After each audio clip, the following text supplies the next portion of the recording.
दोस्तों इस वीडियो में मैं आप लोगों के एक बहुत ही इंपॉर्टेंट क्वेश्चन, एक बहुत ही इंपॉर्टेंट क्वेरी को आंसर करने वाला हूं। वो क्वेरी क्या है कि सर अब जब यूपीएससी ईपीएफओ ईओ एग्जाम की वैकेंसीज को विड्रॉ कर लिया गया है तो क्या एपीएफसी का कंपटीशन और इंक्रीज हो जाएगा? क्या अब हमें और फियर्स कंपटीशन देखने को मिलेगा एपीएफसी पोस्ट के लिए? बहुत सारे बच्चे जो पहले बहुत सीरियसली प्रिपेयर कर रहे थे एपीएफसी एग्जाम के लिए, उनके डाउट आना शुरू हो गया है। तो इसको हम आंसर करेंगे, यहाँ पर बहुत ही रैशनली आंसर करेंगे। एंड दोस्तों ये वीडियो सिर्फ उन्हीं बच्चों के लिए जो कि इस टाइम पर एग्जाम के लिए सीरियस हैं। अगर आप इस एग्जाम में इंटरेस्टेड नहीं है या फिर एग्जाम आपको परेशान कर रहा है, आप इसके लिए बिल्कुल भी इस टाइम पर रेडी नहीं है, तो आप इस वीडियो को स्किप कर सकते हैं। और दोस्तों आगे बढ़ने से पहले मैं आप लोगों से ये भी रिक्वेस्ट करूंगा कि अगर आप लोग हमारे ईपीएफओ के कोर्सेज का डेमो लेना चाहते हैं, आप देखना चाहते हैं कि भाई हमने ईपीएफओ एग्जाम के डिफरेंट कंपोनेंट्स को हमारे कोर्सेज में किस तरीके से कवर किया है, किस क्वालिटी से कवर किया है, तो आप हमारे डेमो कोर्स में एनरोल कर सकते हैं। इस डेमो कोर्स में ₹1 पे करके आप 48 आवर्स का हमारे मास्टर कोर्स का डेमो ले सकते हैं, जहां पर आपको हमारे कंटेंट की कवरेज के बारे में, कंटेंट की क्वालिटी के बारे में सारी इंफॉर्मेशन मिल जाएगी। और ये डेमो कोर्स आपको एक अच्छा डिसीजन लेने में कि भाई आपको हमारे मेन कोर्स में आना चाहिए या नहीं आना चाहिए, लेने में हेल्प करेगा। तो ये जो डेमो कोर्स में एनरोल करने का लिंक है वो आपको वीडियो के डिस्क्रिप्शन में मिल जाएगा। तो यहाँ पर हम किस तरीके से प्रोसीड करने वाले हैं इस टॉपिक को डिस्कस करने के लिए, सबसे पहले हम बात करेंगे कि भाई इस टाइम पर एपीएफसी और ईओ वैकेंसीज का करंट स्टेटस क्या है, कौन सी वैकेंसीज आ रही है और कौन सी वैकेंसी नहीं आ रही है और कब आएगी। फिर हम बात करने वाले हैं कि भाई यहां पर क्यों बच्चों में डिमोटिवेशन आ गई है एक पर्टिकुलर न्यूज के बाद। फिर हम ये भी बात करेंगे कि भाई क्या ईओ की वैकेंसीज विड्रॉ होने के बाद एपीएफसी का कंपटीशन इंक्रीज होगा, अगर होगा तो कितना इंक्रीज होगा। और लास्ट में हम बात करेंगे कि भाई कंपटीशन अगर इंक्रीज होगा तो एस्पिरेंट्स को क्या करना चाहिए। तो इस तरीके से हम इस पूरे टॉपिक को डिस्कस करेंगे और लास्ट में एक हम कंक्लूजन पे पहुंचेंगे। दोस्तों यहां पर सबसे पहले हम बात करने वाले हैं कि इस टाइम पर एपीएफसी एंड ईओ एग्जाम का करंट स्टेटस क्या है। अब ध्यान से मुझे सुनिएगा दोस्तों, यहां पर हमें एक बहुत इंपॉर्टेंट डेवलपमेंट सुनने को मिली फरवरी 2026 में, जहां पर हमें पता लगा कि इस टाइम पर 2026 साइकिल के लिए ईपीएफओ ने वैकेंसीज को कैलकुलेट करना शुरू कर दिया है। तो हमें एक अंदाजा लग गया कि भाई हाँ, ईपीएफओ नेक्स्ट रिक्रूटमेंट की भी प्लानिंग कर रहा है और कभी भी इस एग्जाम की जो रिक्वेशन है वो यूपीएससी को सेंड की जा सकती है। पर हमें डाउट था कि यार पहले पुराने वाली 2025 की साइकिल कंप्लीट करेंगे, उसके बाद ही नया प्रोसेस स्टार्ट करेंगे। बट दोस्तों अप्रैल 2026 में जो न्यूज मिली उसने पूरा प्रोसेस चेंज कर दिया और उसने नए प्रोसेस की स्टेजेस जो है क्रिएट कर दी। यहां पर हमें पता लगा अप्रैल 2026 में 20 अप्रैल अगर मैं स्पेसिफिकली बात करूं कि भाई ईपीएफओ ने 311 EO vacancies and 80 APFC vacancies की जो रिक्वेस्ट है वो यूपीएससी को सेंड कर दी है। और दोस्तों बहुत खुशी की बात थी हम सभी के लिए, एज एन एस्पिरेंट भी बहुत खुश थे लोग और हम भी बहुत खुश थे कि भाई 391 वैकेंसीज 2026 में एपीएफसी और ईओ एग्जाम की आ रही हैं। और बहुत सारे बच्चों ने सिंसियर प्रिपरेशन स्टार्ट कर दी और हमने भी नई साइकिल के लिए अपना कोर्स लॉन्च कर दिया। बट दोस्तों मन में डाउट ये था कि यार क्या 2025 की साइकिल कंप्लीट होने से पहले नई रिक्वेशन निकाल देंगे, नई नोटिफिकेशन निकाल देंगे। तो यहां पर बहुत सारे लोगों ने बोला कि अगर रिक्वेशन पहली बार गई है before the completion of process of the previous cycle तो इस बार नोटिफिकेशन भी पहले आएगी, ठीक है। और उस उम्मीद से काफी बच्चों ने और अच्छे से तैयारी स्टार्ट करी। बट दोस्तों हुआ क्या कि मई के एंड में हमें पता लगा कि जो ऑल इंडिया पीएफ एम्प्लॉय संघ है उसमें कुछ लोगों ने प्रोटेस्ट कर दिया है कि भाई आप ये वैकेंसीज को कैसे कंडक्ट करवा रहे हैं जब बहुत सारे लोग प्रमोशन की वेट कर रहे हैं यूए पोस्ट के लिए। तो यहां पर उस पर्टिकुलर प्रोटेस्ट के बाद जो यूपीएससी है उससे 311 वैकेंसीज ऑफ ईओ को विड्रॉ कर लिया गया और इस टाइम पर यूपीएससी के पास सिर्फ 80 एपीएफसी वैकेंसीज की जो रिक्वेशन है वो पड़ी हुई है। तो दोस्तों यहां पर करंट स्टेटस क्या है, आप ध्यान से सुनिएगा। करंट स्टेटस ये है कि इस साल 2026 में ईओ एग्जाम की वैकेंसीज नहीं आ रही है। अब आप कहेंगे कि सर आप इतनी कंफर्मेशन से कैसे कह सकते हैं?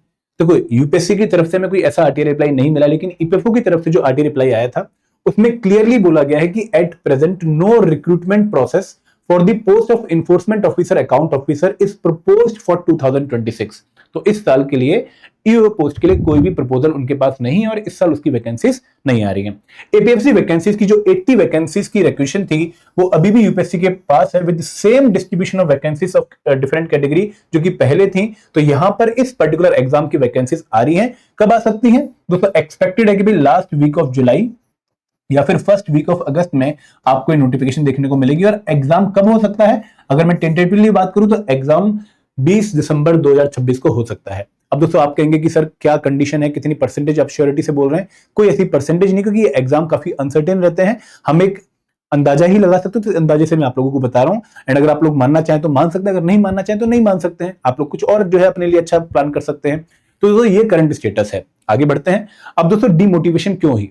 देखो एज एन एस्पिरेंट जब हम देखते हैं कि भाई किसी पर्टिकुलर एग्जाम की 391 वैकेंसीज आ रही हैं, 391 वैकेंसीज आ रही हैं, तो सबके अंदर एक बहुत अच्छी मोटिवेशन आती है, एक बहुत अच्छी फीलिंग आती है कि यार हाँ बहुत अच्छा नंबर है वैकेंसीज का, अगर हम मेहनत करेंगे तो इस एग्जाम को क्वालिफाई कर लेंगे। और दोस्तों दूसरी बात ये होती है हमारे माइंड में कि यार 2 वैकेंसीज आ रही है, एक एपीएफसी की 80 वैकेंसीज की आ रही है और ईओ की 311 वैकेंसीज की आ रही है, और दोनों के लिए सेम सिलेबस है, सेम पेपर कंडक्ट होता है रिक्रूटमेंट टेस्ट का। तो हम तैयारी तो एपीएफसी एग्जाम के हिसाब से करेंगे, बेस्ट एग्जाम को टारगेट करने की कोशिश करेंगे, बट अगर बाई चांस खुदा ना खास्ता वो एग्जाम क्वालिफाई नहीं हुआ तो हमारे पास ईओ का बैकअप प्लान रहेगा कि अगर एपीएफसी का उस दिन हम बहुत अच्छा अटेम्प्ट नहीं दे पाए, 3-4 क्वेश्चन हमने कम अटेम्प्ट कर दिया, फिर गलत हो गए, तो हमें कम से कम ईओ एग्जाम की तो इंटरव्यू कॉल आ जाएगी। तो यहां पर हर किसी के माइंड में बैकअप प्लान भी था और 391 वैकेंसीज की एक नंबर भी उनको मोटिवेट कर रही थी। और जब ये नंबर कम हुआ 391 से, अब ये नंबर सिर्फ 80 रह गया, तो नेचुरली बात है कि भाई हम लोगों को डिमोटिवेशन फील होगी। कहां पर 400 वैकेंसीज, कहां पर 1/5 ऑफ 80 वैकेंसीज। तो दोस्तों आप लोगों का दुखी होना, आप लोगों का डिमोटिवेट होना बहुत जायज है, एंड इवन हम भी बहुत दुखी हैं आप लोगों के लिए कि भाई ये क्या हो गया। जहां पर 391 वैकेंसी आ रही है, काफी बच्चे बहुत मेहनत के साथ अपना कैरियर नई डायरेक्शन में ले जाने के बारे में सोच रहे हैं, तो ये अपॉर्चुनिटीज अगर क्लोज हो गई है तो काफी बड़ा झटका हम सबको लगा।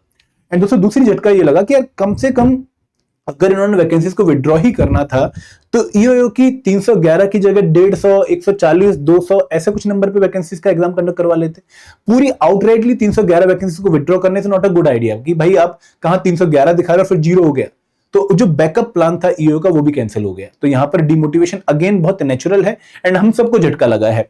एंड दोस्तों एक दिक्कत और आ गई कि एग्जाम के बारे में अनसर्टेनिटी इंक्रीज हो गई। देखो पहले वैकेंसी 391 थी, ठीक है, 311 एपीएफ ईओ की और 80 एपीएफसी की, अब सिर्फ एपीएफसी की वैकेंसीज हैं।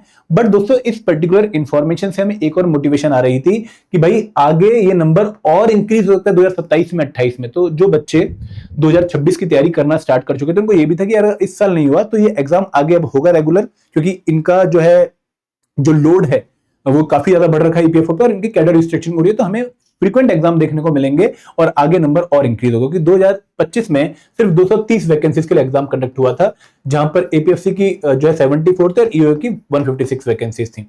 अब दोस्तों क्योंकि हम एक प्री डिफाइंड प्रोसेस को देख रहे होते हैं, यार ऐसा होगा तो ऐसा होगा, फिर ऐसा होगा, ऐसा होगा, यहां पर उस पर झटका लग गया कि भाई इन्होंने पहले वैकेंसीज की रिक्वेशन भेज दी फिर विड्रॉ कर ली, तो अनसर्टेनिटी जो पहले से ही इस एग्जाम में काफी थी वो और बढ़ गई और लोगों को अब इस एग्जाम के ऊपर थोड़ा सा विश्वास कम हो गया।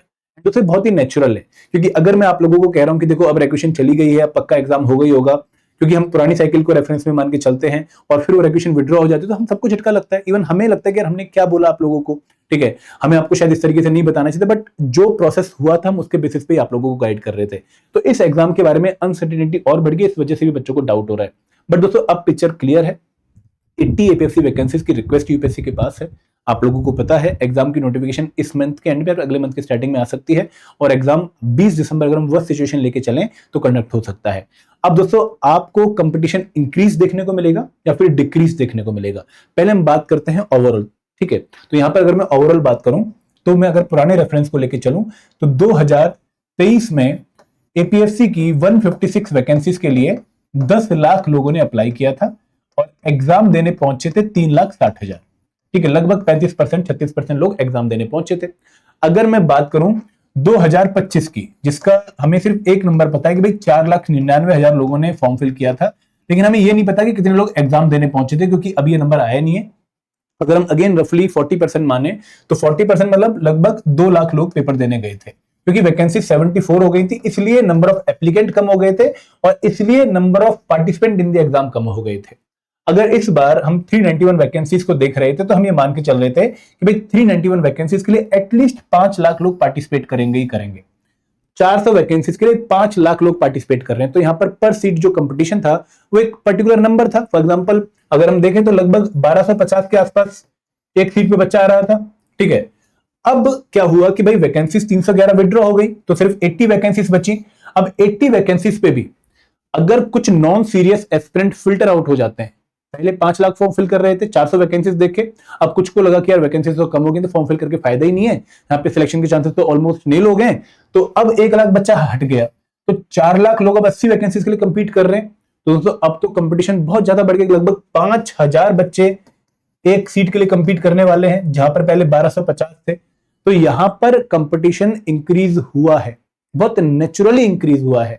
अब दोस्तों एक और नजरिया देखते हैं, ये तो हमने बहुत क्लियरली नंबर्स की बात कर ली, बट अगर हम एक और नजरिया देखें, और आप शायद मुझसे एग्री करेंगे कि किसी भी एग्जाम में आप यूपीएससी सीएससी की बात करें, आप आरबीआई की बात करें, आप एसएससी सीजीएल की बात करें, नंबर ऑफ सीरियस एस्पिरेंट भीड़ में काफी कम होते हैं। नो डाउट किसी एग्जाम के लिए 100 बच्चा प्रिपेयर कर रहा होगा, बट उनमें से सिर्फ 20% बच्चा ऐसा होता है जो बहुत शिद्दत से, बहुत एफर्ट के साथ, बहुत कंसिस्टेंसी के साथ, बहुत डिसिप्लिन के साथ और विदाउट अफेक्टिंग हिमसेल्फ और हरसेल्फ फ्रॉम एक्सटर्नल सिचुएशन इस एग्जाम के लिए प्रिपेयर करेगा।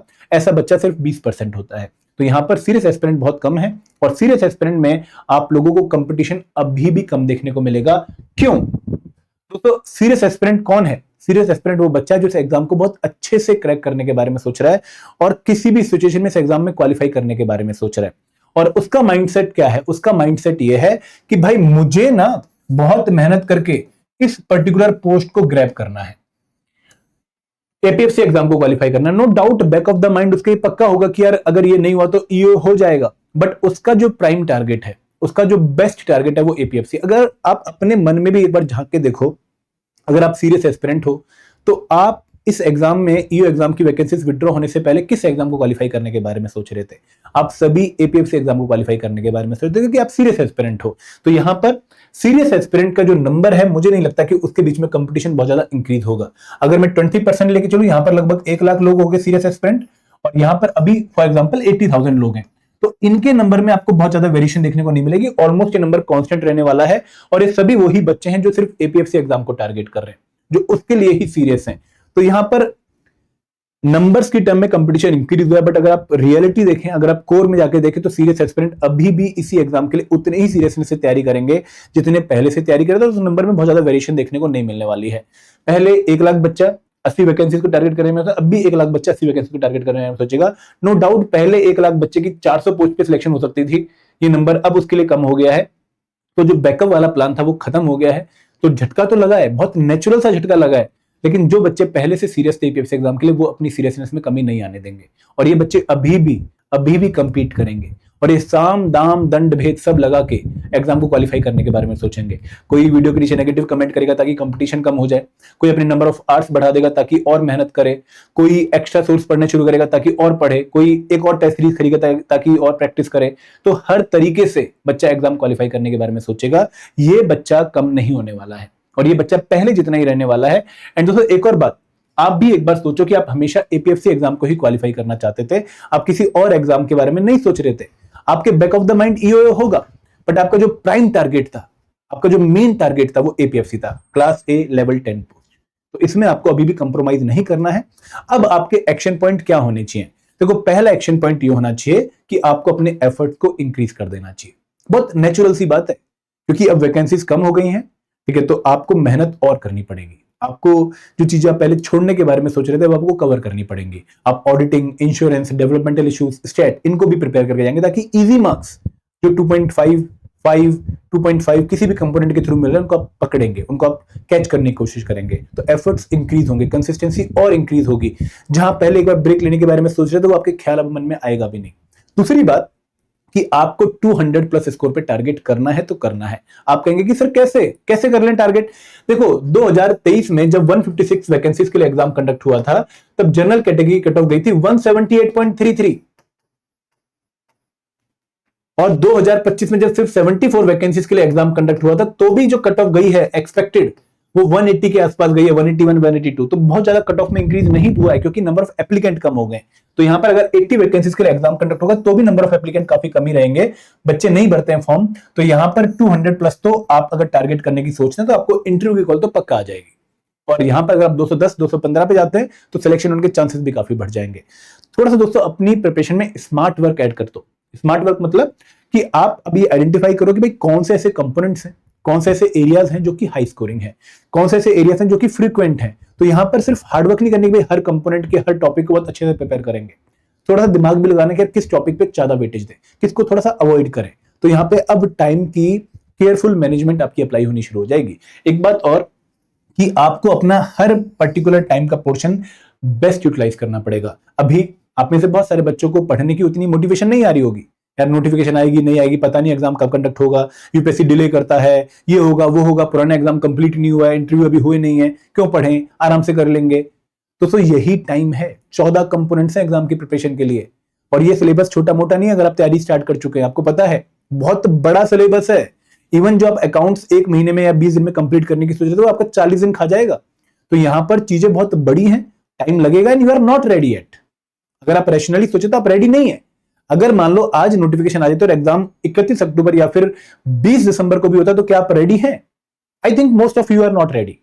आपको अभी पढ़ना है, अभी आपको और मेहनत करनी है, तो आप बेटर खुद को रेडी करने में अपना टाइम इन्वेस्ट करें अदर देन इमोशनली सोचने की यार क्या होगा। अगर आप रेडी होते तो फिर तो दोस्तों आपका सोचना बहुत जायज था कि यार मेहनत भी कर ली और कुछ अब मौका भी नहीं मिलेगा इसको अप्लाई करने का। बट अगर आप रेडी नहीं है तो you should keep yourself ready first. No doubt आपको बहुत सारे ऐसे एलिमेंट दिखेंगे जो कहेंगे कि यार ये झूठ बोल रहे हैं, ये एग्जाम नहीं होने वाला, ये फ्रॉड प्रोसेस है। आप मान के तैयारी छोड़ सकते हो, बट अगर ऑप्शन नहीं है तो तैयारी करनी ही पड़ेगी और ढंग से करनी पड़ेगी। तो दिस इज द टाइम जहां पर आपको बेस्ट मेहनत करनी है। तो सर एक डाउट और बहुत सारे बच्चे पूछ रहे थे कि सर जर्नल कैटेगरी की तो 80 में सिर्फ 29 वैकेंसीज है, तो यहाँ पे और कंपटीशन देखने को मिलेगा। तो सर मैं आपको एक और बात बताना चाहूंगा जो आप 2023 के डाटा के हिसाब से भी देख सकते हो। 2023 में एक सीट के लिए जनरल वैकेंसी की लगभग 3000 बच्चे कंपीट कर रहे थे। जनरल कैटेगरी की एक सीट पर 3000 बच्चे कंपीट कर रहे थे जब मैं सिलेक्शन का फाइनल नंबर देता हूं, क्योंकि लगभग 1,70,000 बच्चों ने शायद पार्टिसिपेट किया था एग्जाम में जनरल कैटेगरी के। उनमें से जो है लगभग आप लोगों को अगर मैं देखूं तो 60 के आसपास सीटें फिल होती हुई दिखी थी, ऐसा कुछ नंबर था। अगर मैं SC ST कैटेगरी की बात करूं दोस्तों, जहां पर आपको लग रहा है कि कंपटीशन कम होगा, यहां पर भी ये नंबर 2000 से लेकर 2500 के बीच में है। और अगर आप बात करो OBC कैटेगरी की तो वहां पर भी ये नंबर 2500 के आसपास है। तो किसी भी कैटेगरी में कंपटीशन कम देखने को नहीं मिलने वाला।